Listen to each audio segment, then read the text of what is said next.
When it comes to living with diabetes, there's one number that has frustrated all of us at one point or another: the hemoglobin A1c. A high A1c can feel like a single numerical measure of all the challenges of living with diabetes. But it can also be an easy measure of how much progress you're making in improving your diabetes health. In this video, you'll discover: what does your A1c actually represent? Why is your A1c value important when living with any form of diabetes?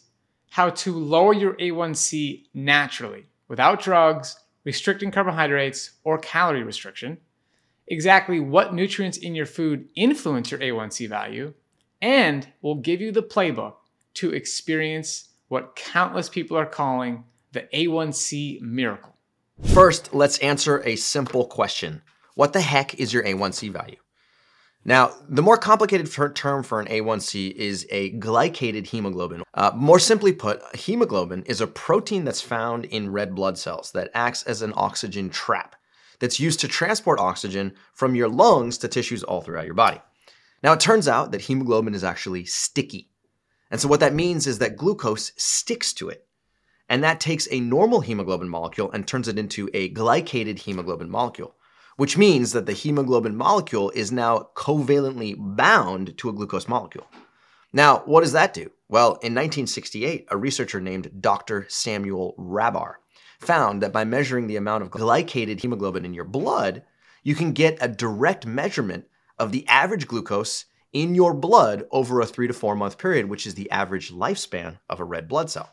So we typically see measurements of A1Cs in terms of a percentage. Your A1C is measured as a percentage because it represents the percentage of total hemoglobin in circulation that is covalently bound to glucose. Now, red blood cells are typically alive for about 3 to 4 months, or 90 to 120 days on average, which is why your hemoglobin A1C is a good representation of your average blood glucose within that same time period.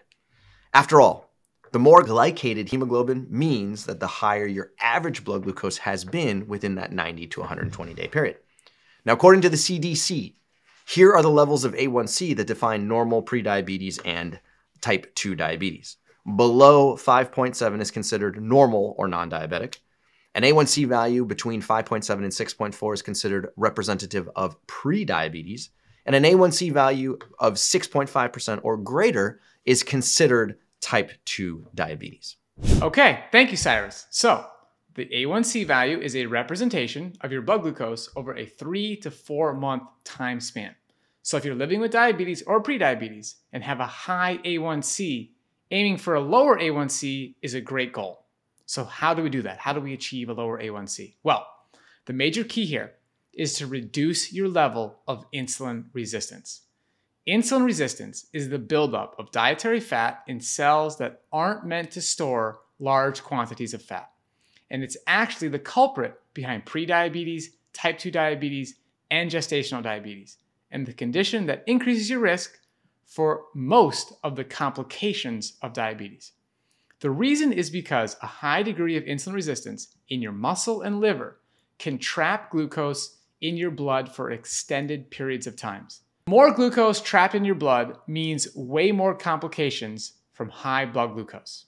And it also leads to those high A1C numbers we're all trying to avoid. See how this is all related? This is why we focus on insulin resistance as the main target of diabetes treatment.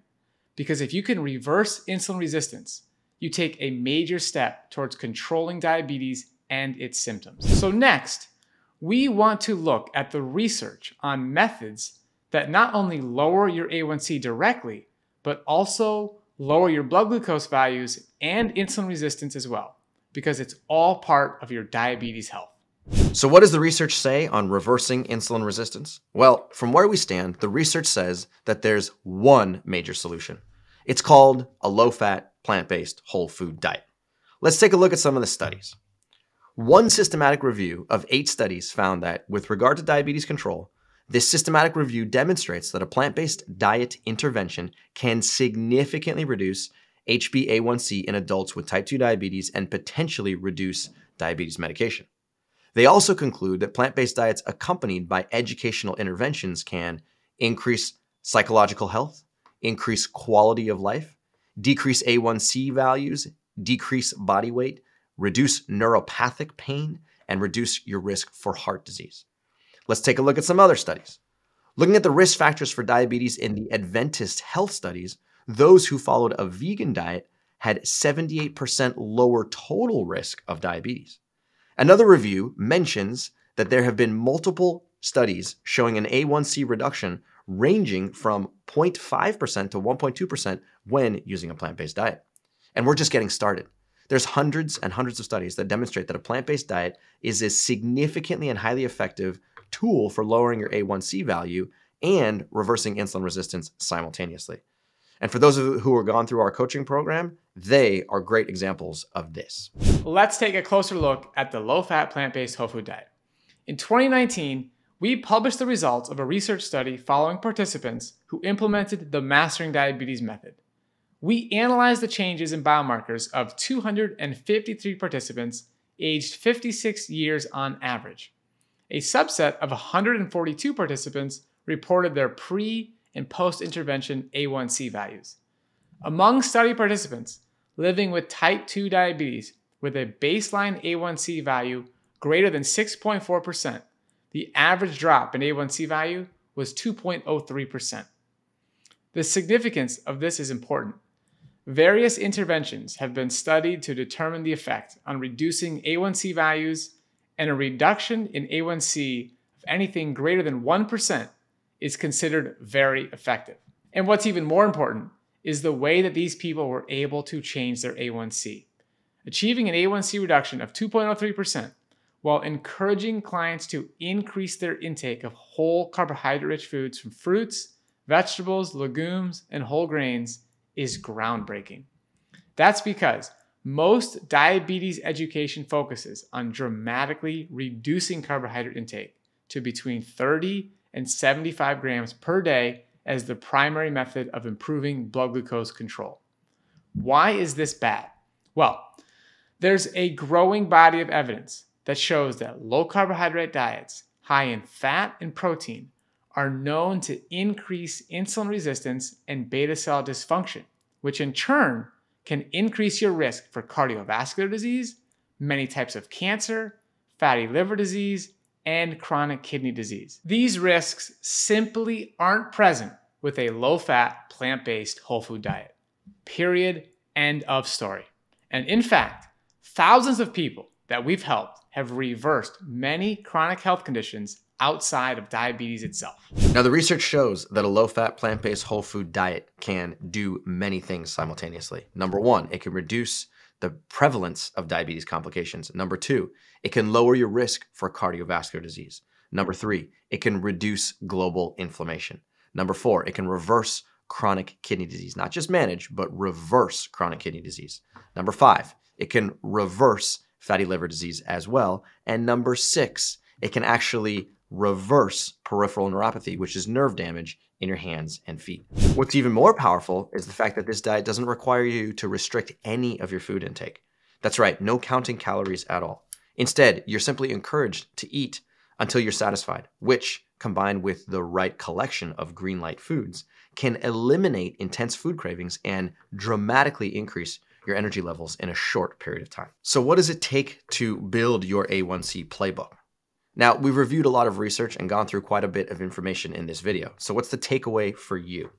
Well, if you're just looking to lower your A1c value, then there's a lot of strategies that you can implement, including carbohydrate restriction, calorie restriction, weight loss, intense exercise, increased medication use, and increased insulin use. But when it comes to improving your A1c and your overall diabetes health and improving your quality of life, there's only one clear solution. And that one clear solution is a low-fat, plant-based, whole food diet. Now, in the world we live in today, that's more easily said than done, which is why we created the Mastering Diabetes method. It's a simple set of dietary guidelines and lifestyle tips that have been constructed thanks to the results of hundreds of studies and thousands of real people with diabetes. So if you're asking, how can I lower my A1c? And you're sure wishing you could find some sort of A1c miracle, then don't look any further than the people who already had one. Our DIY program is for you if you're a self-starter who prefers to go at it alone. And we have personalized group coaching and one-on-one private coaching if you're looking to take control of your diabetes health today. And along the way, you might just dramatically improve your overall health and reduce your risk for many chronic diseases at the same time. And who doesn't want that? Well, that's all for today. But if you'd like to learn more, check out the other videos on our channel. Make sure to hit the like button on this video, subscribe to our channel, and hit the bell so you get notifications. We promise to give you the inside scoop on all things diabetes, and we'll teach you how to maximize your insulin sensitivity today and into the future.